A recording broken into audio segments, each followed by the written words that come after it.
সর্ষা শাক শীতকালে একটি অত্যন্ত টেস্টি এবং সুস্বাদু রেসিপি শাক। নমস্কার, আমি শাওন পাকশালায় আপনাদের সবাইকে স্বাগত। আজকে আমি সর্ষে শাকের ছোট্ট এবং খুব সুস্বাদু রান্না আপনাদের সামনে তুলে ধরার চেষ্টা করলাম। ভিডিওটি স্কিপ না করে পুরো ভিডিওটি দেখার অনুরোধ রইল। আশা করি সবার ভালো লাগবে।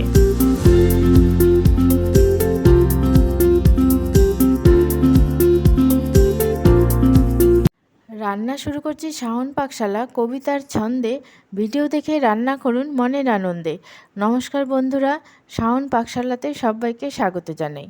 আজকে আমি বানাবো শসা শাকের রেসিপি।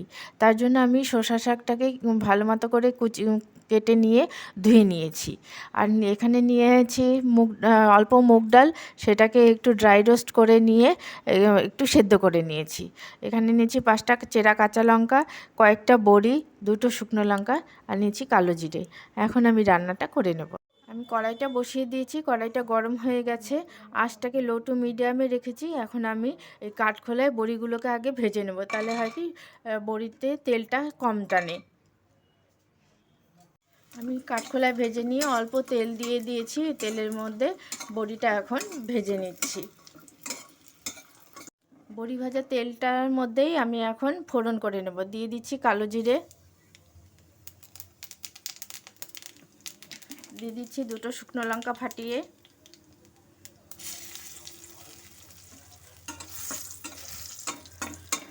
ফোড়ন থেকে সুন্দর গন্ধ বেরোতে শুরু করেছে।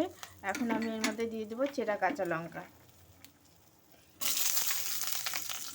আর দিয়ে দেবো কেটে ধুয়ে রাখা সর্ষে শাকটা। দিচ্ছি পরিমাণ মতো লবণ,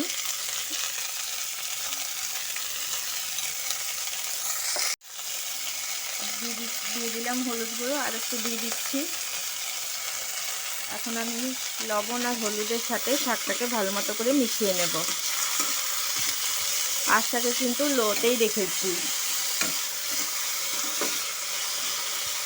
আঁচটাকে লো টু মিডিয়ামে রেখে আমি এখন ঢাকা দিয়ে দেব। আমি ঢাকা দিয়ে দিয়েছিলাম সর্ষে শাকটা। এখন সর্ষে শাক থেকে জল ছেড়ে গেছিলো, জলটা এখন শুকিয়ে গেছে। এখন আমি এর মধ্যে দিয়ে দিচ্ছি সেদ্ধ করে রাখা মুগ ডালটা, আর দিয়ে দিচ্ছি ভেজে রাখা বড়িগুলো।